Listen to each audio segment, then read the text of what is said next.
Oi galera, tudo bem? Vamos falar sobre o vídeo do canal do YouTube Nunca Vi um Cientista? Eu prometi, vim aqui. E por que eu vim aqui? Porque eu acho que o vídeo tem um monte de coisa errada? Não, eu acho que ele tá impreciso sobre algumas coisas. E como eu recebi muita mensagem, WhatsApp, DM nas mídias sociais, a minha equipe me mandou esse vídeo, eu fiquei a fim de falar sobre ele, falar sobre algumas coisas sobre as quais elas falaram no vídeo, que eu acho que a gente pode clarear, né, algumas imprecisões. Também acho que a gente pode reforçar o trabalho da BIC, que é uma coisa muito legal. Eles fazem um trabalho já há muito tempo muito bom e eu acho que a gente tem que sim celebrar e reforçar. E aí, eu vou dizer uma coisa que eu acho que é a minha impressão do que aconteceu e do que pode ter acontecido. As meninas receberam a informação que elas receberam e elas transmitiram com a mesma precisão que elas transmitem em qualquer conteúdo, né? Eu acho que a informação entre a agência que atende a ABIC e a torrefação e as meninas, eu acho que aí houve algum descompasso de informação que fez com que essas imprecisões aparecessem. Até porque é muito importante, mas é muito importante que o consumidor tenha clareza sobre a certificação da BIC, sobre os produtos disponíveis no Brasil e sobre o que eles significam também. E se você está se perguntando quem é você na fila do café para falar sobre isso, então eu vou me apresentar. Se você não me conhece, eu sou Isabela Raposeiras, sou especialista em especialmente cafés de qualidade. E por que especialmente em café de qualidade? Porque quando eu comecei a trabalhar 25 anos atrás, eu já comecei nesse universo que estava nascendo de café de qualidade. Este universo de café de qualidade, esse produto chamado café especial pelo mundo, ele nasceu mais ou menos, assim como a gente conhece, uns 30 e poucos anos atrás. Então, eu estava lá quando ele estava nascendo. Mas não trabalhei só com cafés de alta qualidade. Eu também trabalhei em 2 torrefações de cafés de baixa qualidade. Quando eu falo baixa qualidade, eu estou falando de qualidade técnica. Ou quando eu falo em alta qualidade, o mesmo. Eu não estou fazendo juízo de valor, eu não estou falando do meu gosto ou do gosto da maioria das pessoas. Eu estou falando numa qualidade em atributos e especificações e características que os especialistas do mundo consideram como alta, média ou baixa qualidade. Eu tenho uma escola de café que já está aberta há 21 anos. Aliás, somos a maior escola de cafés privada do mundo. Também somos uma torrefação de cafés de alta qualidade e compramos de produtores e torramos aqui no Brasil. E temos 2 cafeterias em São Paulo. Esse vídeo vai ser dividido em 2 grandes partes. Primeiro, a gente vai comentar sobre o vídeo no canal Nunca Vi um Cientista. E depois eu vou comentar um pouquinho sobre a certificação em si da BIC e o trabalho dela, que é uma instituição muito séria e a gente precisa falar mais sobre isso. Logo no começo do vídeo, ela mostra um vídeo de uma influenciadora falando sobre o fato de que café no Brasil tem mais do que café, ou seja, tem outras coisas que não são café, e também tem pauzinho, casca, folha da lavoura de café. E aí é como se isso estivesse no imaginário das pessoas, mas não fosse verdade. Mas infelizmente, não é que está no imaginário das pessoas, é que muitos produtores de café, milhares, a própria Laura menciona o número de produtores de café no Brasil, realmente o Brasil tem mais de 300 mil produtores de café. A maioria deles sabe que esse tipo de impureza, que são oriundas da lavoura, elas também estão presentes em alguns produtos, principalmente aqueles de mais baixa qualidade. Então, não é que isso seja uma falácia, isso infelizmente é verdade. Claro que os cafés que são certificados pelo selo de pureza e qualidade da ABIC garantem com certeza que estes cafés, todos que eles certificam, têm no máximo 1% destas chamadas impurezas. Impurezas são só aquilo que vem e são oriundos da lavoura do café. Qualquer coisa que seja milho, arroz, feijão, açaí, algumas outras coisas que às vezes podem ser encontradas em alguns cafés, isso não pode mesmo, e se for detectado isso é fraude, tá? Mas essas são chamadas impurezas pela lei e pelas normativas, tanto do Ministério da Agricultura quanto da ABIC, elas são autorizadas até um percentual de 1%, tá bom? Então, se eles fizerem análise microscópica do café e ali acharem naquele lote X que está sendo analisado. Até 1% dessas impurezas, que são o pauzinho da lavoura, né, o pauzinho da árvore, eventual folha, casca, a casca da fruta. Eu diria, quase que certamente, a maioria das grandes torrefações do Brasil, essas mais famosas, não chega a ter 1% dessas impurezas, tá? Mas não é falácia, não é alguma coisa que se construiu do nada no imaginário das pessoas no Brasil, e principalmente dos produtores, desses influencers, desses influenciadores que estão mais próximos da lavoura. Realmente há a venda disso para as cooperativas, para várias torrefações de todo o Brasil. Uma coisa importante a gente pontuar: 85% dos cafés brasileiros são analisados pela BIC. Então é um percentual super alto. Então, dê preferência quando você for comprar a um café que tem o selo da BIC, seja ele em que categoria de qualidade for, porque você vai ter certeza que no máximo 1% somente de eventual pauzinho ou casca da fruta do café tá lá. E mesmo assim, de novo, acho difícil. No vídeo, quando aparece a imagem do café cru, do café verde, a gente no meio cafeiro costuma chamar de café verde, tá? O café antes da torra. Quando aparece esse café ainda antes da torra verde, ele é um grão muito lindo. Aliás, pelo que eu pude perceber no vídeo, ele é um café bem uniforme, como ela mesma diz. Ele é um café, na grande maioria, que se chama moca.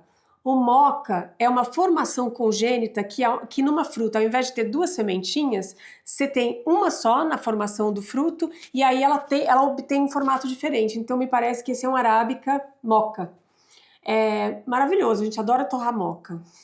Eles são ótimos. Então, quando existe uma separação no beneficiamento de peneiras, você pode separar esse tipo de grão dos grãos mais tradicionais, aqueles que têm uma face chata, que a gente chama de grãos chatos. Muito bem. Este café que ela mostrou, ele pode sim ser um café tradicional, de verdade. Então, sim, a torrefação pode ter mostrado para elas um grão tradicional. Mas este aspecto de grão, ele também pode ser um café superior. Ele também pode ser um café gourmet.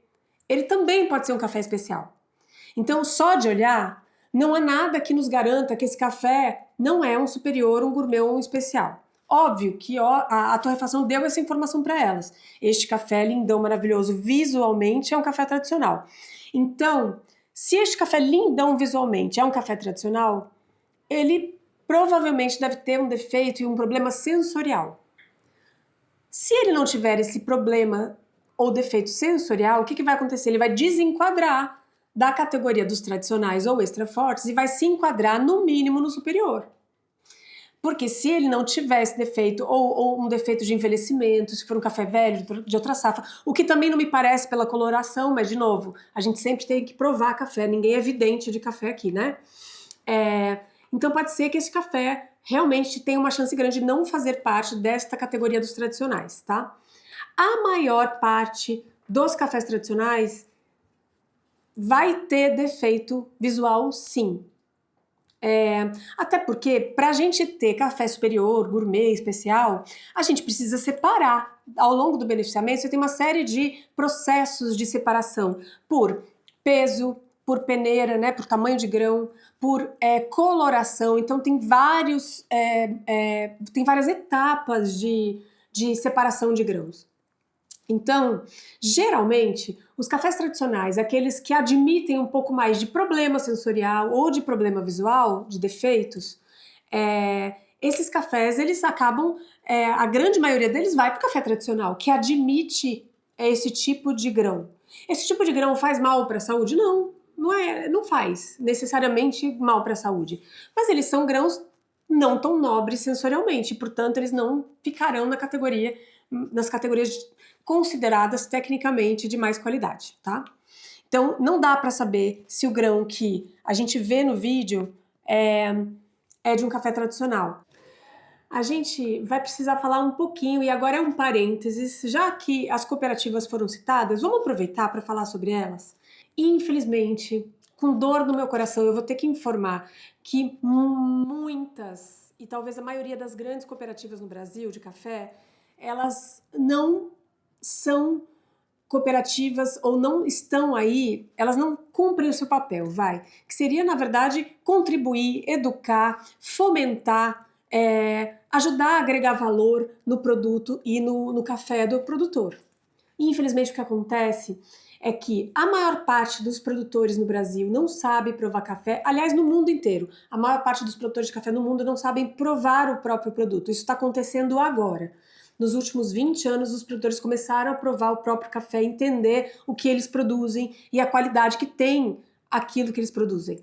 Mas isso não acontecia até ontem, né? Então, o que acontecia? Esse produtor pequeno ou médio levava o café na cooperativa, a cooperativa fazia avaliação sensorial e visual do café e muitas vezes avaliava esse café, subavaliava esse café, avaliava ele abaixo da qualidade real que ele tinha. A maior parte das grandes cooperativas no Brasil, elas funcionam como corretores de café, traders de café, e não como uma cooperativa que deveria educar o consumidor, ensiná-lo a provar café, negociar insumos a preços irrisórios de custo para que o produtor conseguisse pagar os caríssimos insumos e cada vez mais caros, né? O dólar cresce, os insumos crescem também.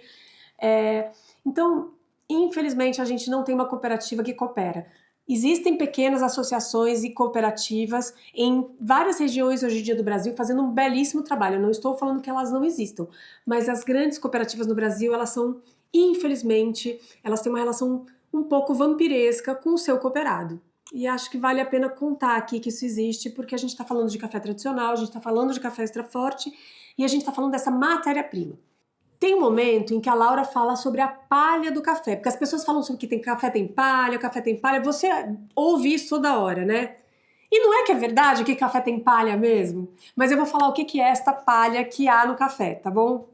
Quando a gente, no meio cafeiro, se refere à palha, ela existe, e ela chama palha melosa.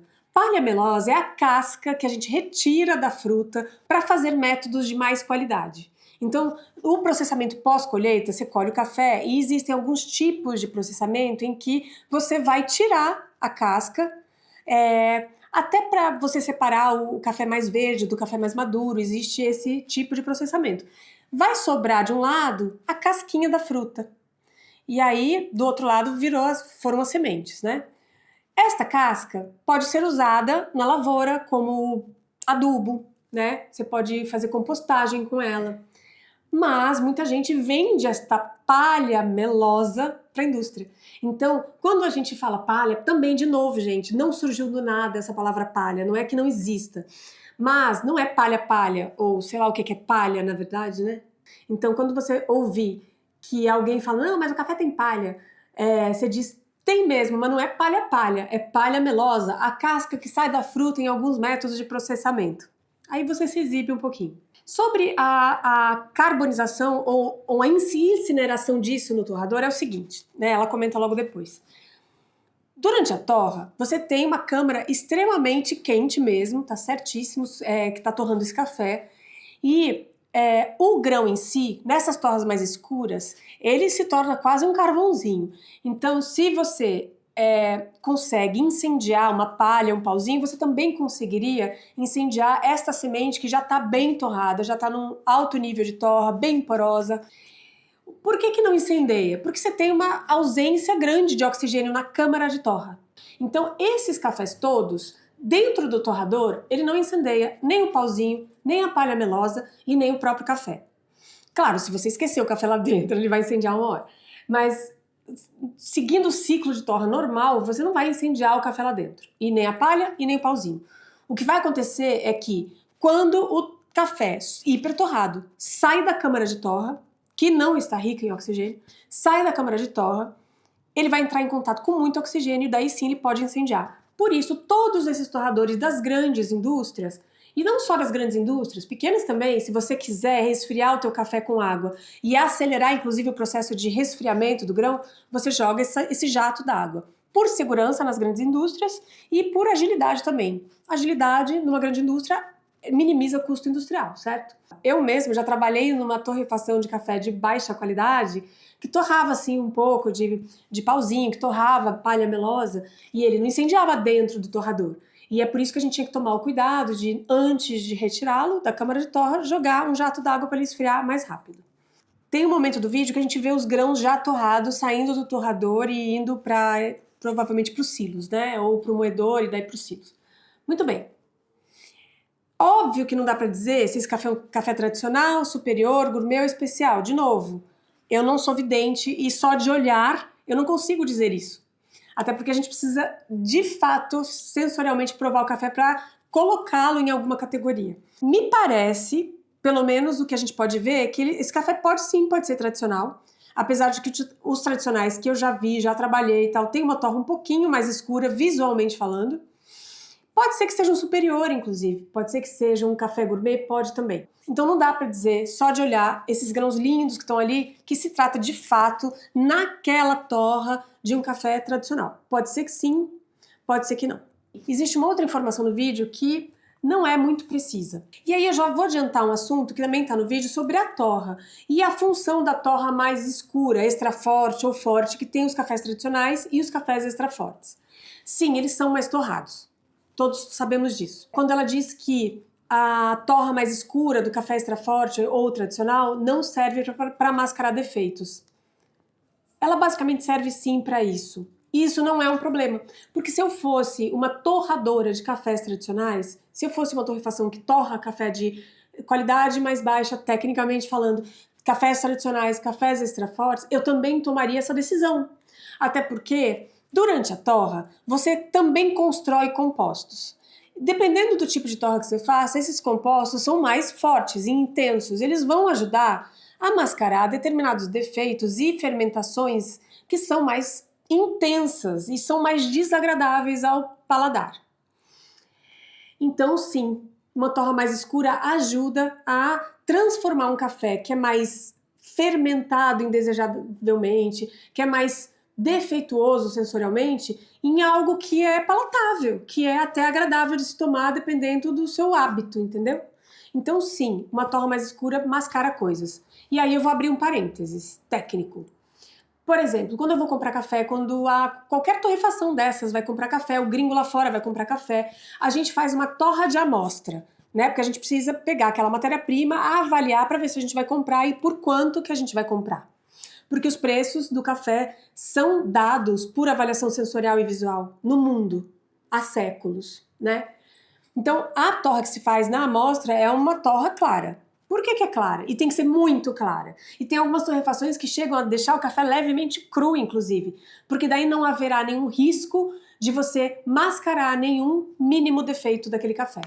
Então, quanto mais clara a torra, quanto menos torrado está o café, menos você consegue disfarçar os defeitos que ele tem. E isso é muito importante, a gente conseguir ver todos os defeitos presentes, justamente porque você tem que saber o que você está comprando. Mesmo que você queira comprar café com defeito sensorial. Então, uma torra mais avançada, ela constrói compostos que vão sim ajudar a mascarar determinados defeitos que são muito pungentes e muito incômodos a qualquer paladar. Lá pelo minuto 6 e pouco, de novo elas mostram um grão de café que estaria sem defeito visual. E de fato são os mesmos, tem um canéfora e tem um arábica, que estão sem defeito visual. Mas eles podem estar 100% com defeito sensorial. Então, gente, não há um café tradicional ou extra forte que não terá defeitos. Senão ele não estaria na categoria de tradicional e extra forte. E esse defeito pode ser visual ou pode ser sensorial. Agora então vamos falar dos defeitos. Existem vários tipos de defeitos no café. Existem defeitos congênitos, né, de formação ao longo da maturação. Existem defeitos de processo, né, que você pode quebrar o grão eventualmente, acontecer alguma coisa ao longo do processo. Pode ter defeitos de fermentação e essas fermentações indesejadas, porque o café sempre fermenta. Essa fermentação pode levar a coisas ótimas no café, mas elas podem ser também não ideais e não desejáveis. E, portanto, quando presentes, a saca e o valor da saca vai lá para baixo. Então, são defeitos de fermentação que acontecem ao longo do processamento pós-colheita ou mesmo ainda na árvore, dependendo da região e dependendo do manejo e do café. Existem dois tipos, as fermentações mais acéticas, que são aquelas fermentações que dão um avinagrado no café, e existem as fermentações do tipo fenólico. Então são as fermentações fenólicas. Essas existem o que a gente chama de café rio, riado, riozona. O riozona que ela cita no vídeo existe mesmo, e se a característica fenólica estiver na intensidade que a gente chama de riozona, que é a mais alta de todas essa intensidade da fermentação fenólica, o café vai ser considerado fora de tipo. Quando os avaliadores da BIC forem avaliar, esse café vai ser desclassificado, mas só quando ele é riozona. Quando ele tem esse fenólico um pouquinho mais ameno, né, seja no rio ou riado, ele vai ser um café tradicional ou um café extra forte. Eu não me lembro a última vez que eu provei um café extra forte ou tradicional que não tivesse a presença desta fermentação fenólica. Existe, e quando ela está presente, ela será destinada para esta categoria. Porque senão o que você faz com esse café, né? Então é isso. Se você não tem esse defeito, que é forte, que é super pungente, é muito provável que esse café possa ficar na categoria superior, por exemplo, entendeu? O importante é que esses defeitos, eles são fortíssimos. Essa fermentação, ela causa na gente um desconforto. Por isso que a gente diz que ela é medicinal, ela tem um tom medicinal, ela parece de pirona mesmo, realmente. Não só o riozona, mas o rio e o riado também. Por isso que essas torras mais avançadas, que vão criar novos compostos, que vão mascarar um pouco essa característica intensa dessas fermentações, são importantes. Essas torras precisam ser aplicadas a esse tipo de café, para a gente deixar o produto com uma cara mais de alguma coisa tostada. E aí você faz a infusão, né, ou você faz a filtragem desses grãos moídos, e aí você tem uma bebida um pouquinho mais fácil de se tomar, ainda também com esse amargor mais intenso e tal, mas cuja característica dessas fermentações fenólicas tal, ela não aparece tanto. Mesmo as torras médias, elas também servem para mascarar defeitos e problemas de matéria-prima mais leves. Por exemplo, um grão que esteja mais envelhecido. O café, gente, ele não pode... Assim, não é que nem vinho que ele envelhece bem. Geralmente, os melhores cafés são sempre da safra mais recente, tá? Então, o café fresco é sempre o melhor. Então, por exemplo, o café, ele pode estar lá no armazém há 3, 4 anos. Com certeza, ele vai apresentar sinais sensoriais de envelhecimento, tá? Que a gente, provador de café, sabe identificar. Existem algumas torras médias que conseguem mascarar esse defeito, deixar esse defeito um pouquinho mais suavizado, porque você constrói compostos que vão dizer para o teu cérebro que existem outras percepções e ele não vai prestar tanta atenção naquela característica defeituosa que não é tão pungente assim, mas está lá, entendeu? Então a torra é uma ferramenta incrível para a indústria utilizar para fazer um produto melhor, seja ele em que etapa da qualidade estiver. Comportamento de consumo. Tem um momento em que a Laura fala sobre os 80% da população brasileira que consome, na verdade, cafés extra forte e tradicionais. Sim, e estão acostumados. Porque até 30 anos atrás não tinha outro tipo de café no Brasil. Era só isso mesmo que tinha. De verdade, não existia qualquer outra variação sensorial numa xícara de café. Não é só no Brasil. Então, faz muito pouco tempo que o mundo começou realmente a diferenciar as categorias diferentes de qualidade, discriminar uma matéria-prima na outra, porque até o próprio café de alta qualidade, ele se misturava nesse bolo de exportação e de torra aqui interna. E aí, a gente não tinha como discriminar essa matéria-prima. E só recentemente, esse movimento de café de qualidade no mundo começou, e aí sim, a gente hoje em dia já tem café de alta qualidade, de média qualidade e de baixa qualidade. E nenhum deles é um problema, a existência de nenhum deles é um problema, né? Então, ainda é muito cedo. Veja, 30 anos de existência é nada, né? Ainda é muito cedo para a população, primeiro, conhecer, e é isso que a gente está fazendo aqui, a gente está dando informação para que o consumidor possa aí sim escolher o que ele mais gosta, o que ele consegue financeiramente, o que chega até ele. As pessoas vão tomar um café de alta qualidade, por exemplo, que tem de fato sabores e aromas muito diferentes dos tradicionais, e o que vai acontecer? Provavelmente vai haver estranhamento. E se não houver, tem alguma coisa muito estranha, né? Então, é normal que a maior parte da população do mundo ainda consuma cafés de menor qualidade, porque esta notícia de que existe cafés melhores, ela é muito recente e as pessoas ainda estão conhecendo. O próprio programa da BIC de qualidade, ele começou em 2004, faz pouco tempo. Um detalhezinho muito importante, o Robusta não é necessariamente, como tá no vídeo, mais amargo e menos doce. Existem hoje em dia Robustas, aliás, no mundo já existem faz tempo. No Brasil, esse movimento de Robustas de qualidade é recente e a gente já tem Robustas no Brasil com acidez alta, amargor quase nulo e aromas incríveis. A Índia tem Robustas incríveis, o Brasil já tem Robustas incríveis, sem amargor nenhum. Inclusive, eu tive no Coffee Lab um pacote de Robusta lindo, maravilhoso. Ele tinha acidez, ele tinha doçura, tinha notas interessantíssimas e não tinha amargor. Enfim, essa informação acho que é importante porque as duas espécies que a gente produz no mundo, e o Brasil produz as duas, o canéfora, que é o Robusta, né, o apelido, e o arábica, eles ambos podem ter baixa qualidade e ambos podem ter média e alta qualidade. Então vamos lá. Primeira coisa, é importante dizer que a ABIC é uma associação da indústria brasileira do café, né? Da Associação Brasileira da Indústria do Café. Então, quem são os associados? A indústria do café, que basicamente até recentemente tinha só café tradicional e extra forte. E a ABIC foi muito maravilhosa em bancar uma certificação que até recentemente ela era separada, a de pureza e a de qualidade. Recentemente, só em 2023, que eles juntaram e hoje em dia o selo é de pureza e qualidade. Então, quando eles vão analisar a matéria, né, o produto dessa torrefação, eles vão já identificar em que categoria esse café está. Muito bem, então como é que uma indústria que tem nos seus associados a maior parte de torrefadores de café tradicional extra forte banca isso e tenta fazer com que esta mesma indústria também ofereça cafés de mais alta qualidade? Claro que o advento de café especial, o dito café especial no mundo, pressiona um pouco nesse sentido, porque tem muitas torrefações no mundo também fazendo cafés de alta qualidade agora, mas de qualquer maneira, a associação poderia ficar quieta, e não ficou. Eles propuseram um programa que, na minha opinião, de todos que eu já vi no mundo, é o mais didático, é o mais pedagógico, para o consumidor entender o que é cada café.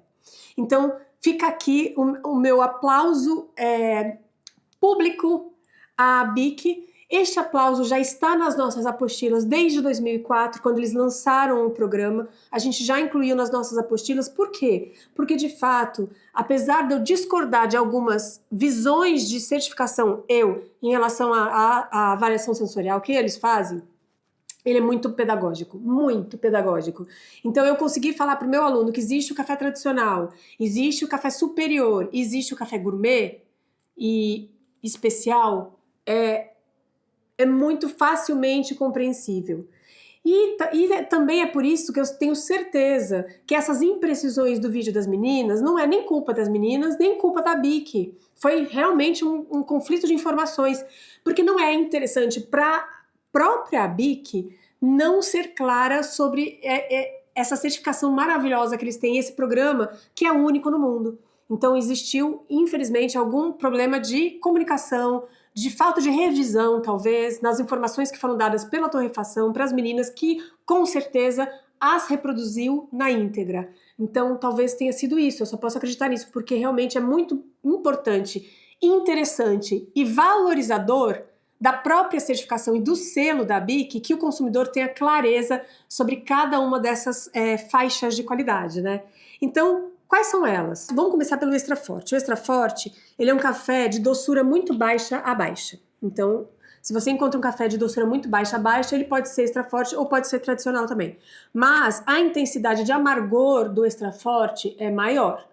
A torre é mais apertada, então ele vai ficar mais amargo. A intensidade de acidez também é muito baixa ou baixa. Eu nunca peguei nenhum extra forte, nenhum tradicional com acidez, nem que baixa, tá? Mas aí, de novo, vai depender da calibragem desse limiar de acidez para associação. Vamos ler aqui os aromas da categoria extra forte. Em intensidade de fraca a forte, você pode encontrar amadeirado, cedro, carvalho, chocolate, cacau, especiarias, herbáceo, madeira, papelão, sacaria, tostado.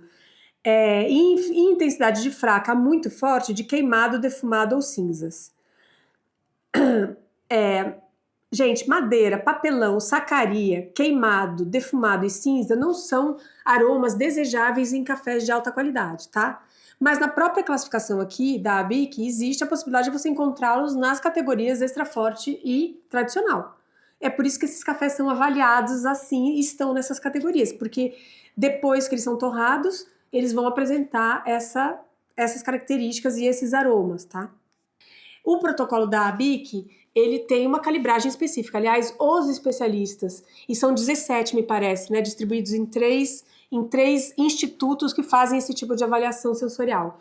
Esses especialistas, eu conheço alguns, eles são seríssimos, competentíssimos, e a calibragem, pelo que eles me dizem e me contam, é super rígida. Então, esses profissionais têm uma calibragem muito maravilhosa. Aliás, de maneira geral, os provadores no Brasil são muito calibrados, assim, em qualquer que seja o sistema, seja ele da exportação mais tradicional de café, todos os provadores que trabalham no dia a dia com café no Brasil tendem a ter uma calibragem muito precisa.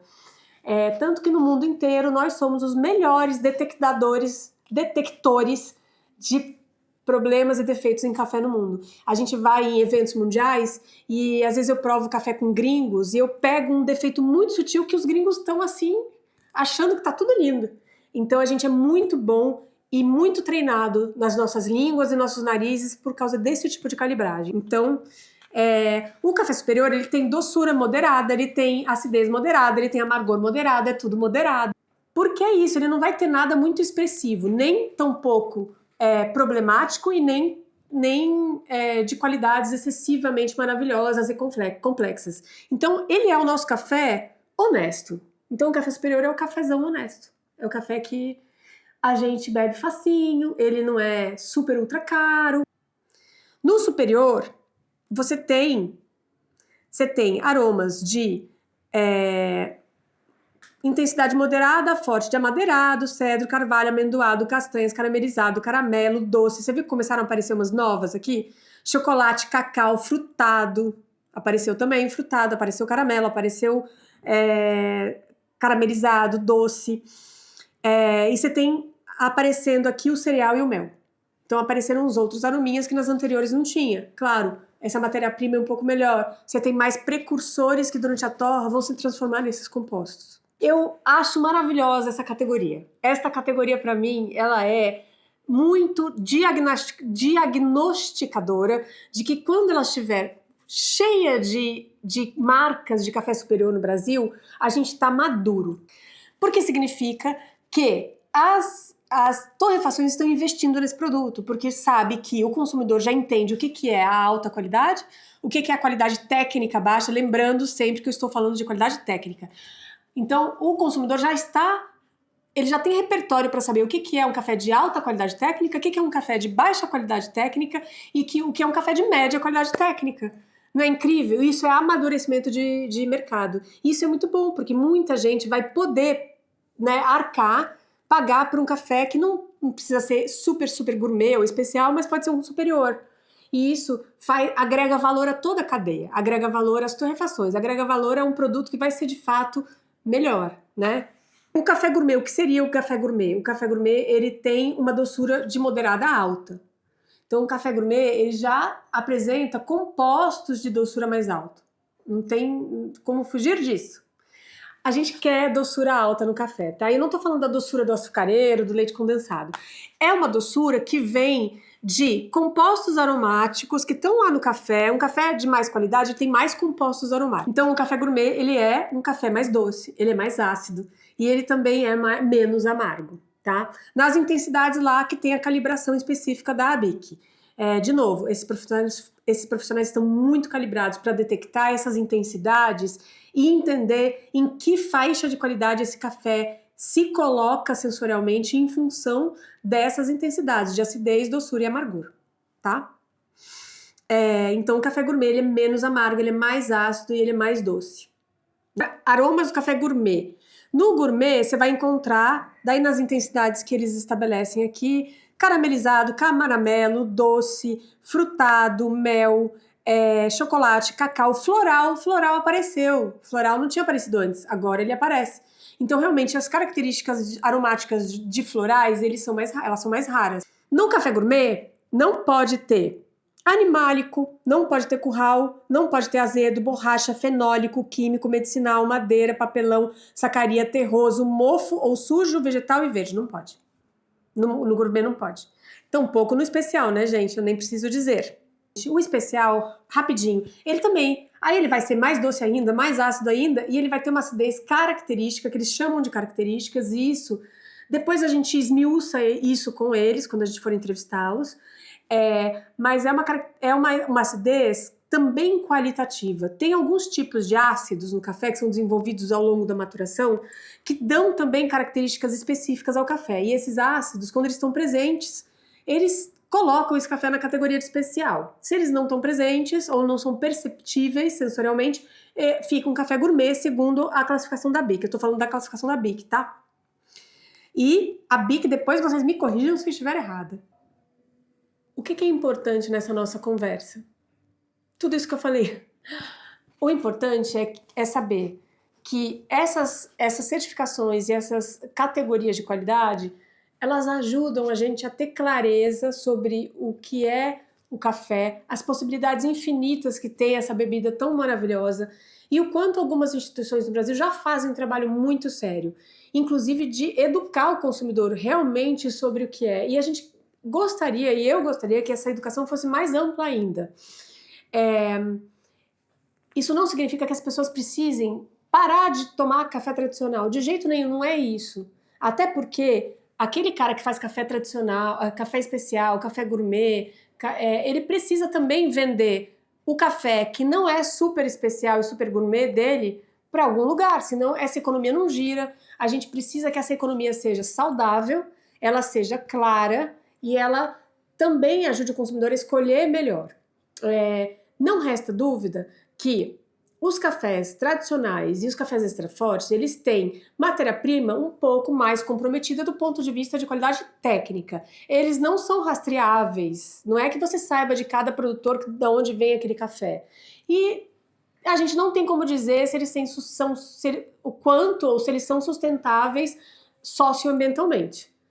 O café especial e o café gourmet, você tem como dizer sim, sabe? De maneira geral. Existem cafés gourmets e especiais que não são rastreáveis? Bom, daí na minha opinião, um café especial que não é rastreável, ele deixa de ser especial. Porque não é só sobre o sensorial. Para mim, um café especial, e agora eu estou falando como Isabela e não como a Bic, eu estou falando como Isabela e como dona do Coffee Lab e especialista em café, um café especial, para ele realmente ser considerado especial, ou o que quer que a gente venha a chamar este café um dia, ele tem que comprovar que ele é sensorialmente, minimamente, whatever, que ele tem um mínimo de qualidade técnica e que ele respeita o meio ambiente, as pessoas envolvidas na cadeia e especialmente paga decentemente o produtor. E quando eu falo decentemente, é muito mais do que apenas um prêmiozinho em algumas situações aí que existem algumas torrefações chamando de café especial e realmente não poderiam. Café gourmet? Ok, é um café que bebe bem, um café que tem uma bebida linda, maravilhosa, como descrita pela certificação da BIC. Então, e de novo, eu vou torcer para cada vez mais haver cafés superiores, porque quanto mais café superior há, significa que mais gente sabe o que é um café tecnicamente de alta qualidade e o que é um café tecnicamente de baixa qualidade, e isso só promove riqueza e uma economia cafeira que gira mais.